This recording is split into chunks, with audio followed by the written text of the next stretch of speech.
ఇప్పుడు కల్కి నేనే కల్కి నేనే కల్కి అని చాలా మంది చెప్తుంటారు. అన్ని మతాల్లోనూ దొంగ స్వాములు ఉన్నారు, దొంగ బాబాలు ఉన్నారు, దొంగ ఫాదర్లు ఉన్నారు, దొంగ దొంగ దేవుళ్ళు ముల్లాలు కూడా ఉన్నారు. ఏమి వీళ్ళు మనుషులు చేసిన దేవుళ్ళు అనుకుంటారు. మేమే చేసాం దేవుళ్ళను, దేవుడు చేసిన మనుషులను రా మనము అని మాత్రం అనుకోవడం లేదు వీళ్ళు. మనుషులు చేసిన దేవుళ్ళు, మనమే కదా దేవుళ్ళని తయారు చేసింది. కరెక్ట్. మనం ప్రసాదం పెడితే తింటాడా, మళ్ళీ మనమే తినడంలే అంటారు వీళ్ళు. సో ఆ విధమైనటువంటి మోసపూరితమైనటువంటి ఆలోచనలతో వీళ్ళంతా మోసాలు చేసి బ్రతికే ఇది నేర్చుకున్నారు. ఈ దశావతారాల్లో ఇవన్నీ అయిపోతాయి గిన చూడండి ఎంత తమాషా ఉందో. మోహిని అవతారం 3 మార్లు వచ్చింది. ఒకసారి అది చిలికినప్పుడు, పాల సముద్రం చిలికినప్పుడు, రెండోసారి శివుడిని కాపాడడానికి భస్మాసుర హస్తం, మూడోసారి అయ్యప్ప జననం సమయంలో, మరొకసారి గజేంద్ర మోక్షంలో గజేంద్రుని కాపాడడానికి డైరెక్ట్గా విష్ణుమూర్తి గరుడు మీద కూర్చొని వస్తాడు. డైరెక్ట్ అవతారం చూపించాడు అక్కడ. ఓకే. సో ఈ దశావతారాల్లో ఒక్కొక్క అవతారాన్ని గురించి ప్రత్యేకంగా చర్చించకపోతే చాలా అనేకమైన అంశాలు తెలుస్తుంది, అనేక అంశాలు తెలుస్తుంది, సైన్స్ కూడా తెలుస్తుంది. దీంట్లో సైన్స్ చాలా ఉంది. కానీ మీరు అన్న మాట భలే నచ్చింది నాకు. అంటే అమ్మ కడుపులోంచి అట్లా భలే ఉంది ఆ యొక్క వివిధ రీతి పరిణామక్రమం. Correct correct correct. సూపర్. అందుకనే దశావతారాలను తీసుకున్నారు, 21 అవతారాలను తీసుకోకుండా. సూపర్. అట్లాగే ఇంకొకటి, ఈ యొక్క శంబాల అనే ఒక నగరం గురించి తరచూ చర్చ నడుస్తుంటది. ఏంటి గురుగారు అది? ఇది టిబెట్ సమీపంలో ఉన్నటువంటి ఒక మార్మిక నగరం. ఓకే. ఈ నగరాన్ని మన ఉపగ్రహాలు ఫోటో తీయలేవు. 4th డైమెన్షన్లో ఉన్నటువంటి నగరం ఇది. మొత్తము ఈ ఓజోన్ పొరతో నిండిపోయి ఉంటుంది ఆ నగరం. అందుకనే ఫోటోలు తీయలేవు. రష్యా సైంటిస్టులు, జర్మనీ సైంటిస్టులు పరిశోధన చేశారు ఇది శంబల మీద.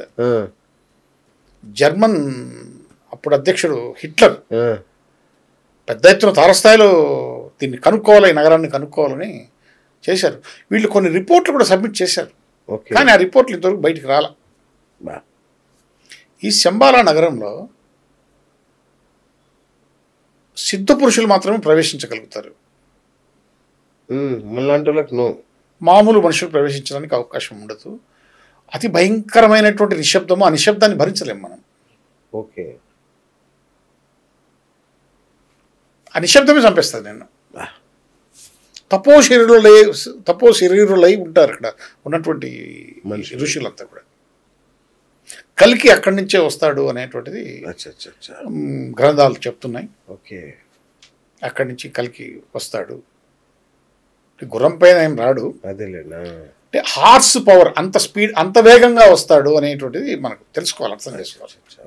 హార్స్ పవర్ అంటాం కదా, అంత వేగంగా వస్తాడు. ఈ యొక్క కుళ్ళును కుతంత్రాలను ఈ యొక్క వీటిని లేకుండా చేసేస్తాడు అనేటువంటిది. ఈ శంబలనే షాంగ్రిల్లా అంటారు, శంబలింగ్ అని కూడా అంటారు.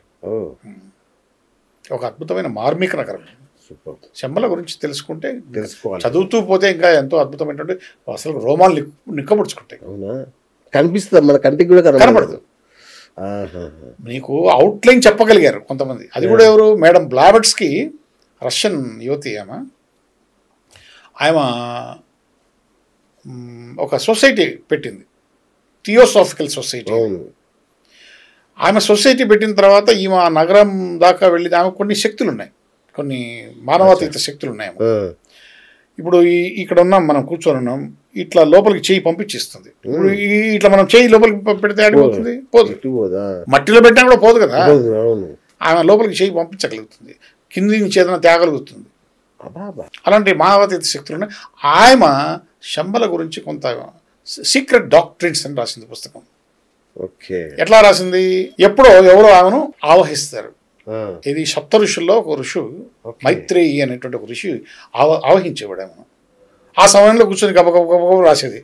మళ్ళీ అతను ఆవహించినటువంటి వ్యక్తి వెళ్ళిపోగానే, ఆ మైత్రేయుడు వెళ్ళిపోగానే ఆమె పడిపోయేది స్పృహ లేకుండా. ఆ విధంగా పుస్తకాన్ని సీక్రెట్ డాక్ట్రిన్స్ అని పుస్తకం రాసి రిలీజ్ చేసింది. అందులో శంబల గురించి కూడా ప్రస్తావన చేసింది. సో ఆ విధంగా ఆమె ప్రపంచానికి తెలియజేసింది. ఆమె తెలియజేసిన తర్వాతనే ఈ రష్యా వాళ్ళు, జర్మనీ వాళ్ళు, ఇంకా ఇతర దేశాలు ఇప్పుడు కూడా పరిశోధనలు జరుగుతూనే ఉన్నాయి. చైనా వాళ్ళు కూడా పరిశోధన చేస్తున్నారు. ఎవరు పరిశోధనలు వాళ్ళు చేస్తున్నారు. బట్ నివేదికలు మన దేశంలోనే ఉందా? టిబెట్ పక్కన. ఓకే. రూట్ మ్యాప్ తెలుసు. ఓకే. దాంట్లో గట్ట ప్రవేశించాల్సింది ఎవరు తెలియదు. అన్నగారు కోటి లింగాలు అంటారు, ఇట్లా చాలా లింగాలు ఉంటాయి కదా, వాటిల్లోకి వెళ్ళా కూడా జ్యోతిర్లింగాలకు చాలా విశిష్టత ఉంటుంది. ఏంటి వాటి ప్రత్యేకత? శివరాత్రి మహిమ. ఓకే. శివపురాణం, లింగ పురాణం అనేటువంటి దాంట్లో మనం చదివితే ఈ విషయాలు తెలుస్తాయి. ఓకే. లింగోద్భవ సమయం అని చెప్పేసి శివరాత్రి రోజు లింగం ఉద్భవిస్తుంది, శివలింగం ఉద్భవించింది. దానికి ఒక కథ ఉంది. ఆది అంత్యాలు తెలుసుకోవడానికి శ్రీ మహావిష్ణువు బ్రహ్మ పోవడం, వాళ్ళు కనుక్కోలేక తిరిగి రావడము, అబద్ధాలు చెప్పడము, తర్వాత వాళ్ళని శపించడం, ఇవన్నీ జరిగినాయి మనకు తెలిసింది. సో ఆ లింగోద్భవ సమయంలో ఆ యొక్క శివలింగం ఆది అంతాలు లేకుండా పెరిగిపోయి ఆ వేడికి అది పగిలిపోయి 12 ప్రదేశాల్లో పడిపోయింది.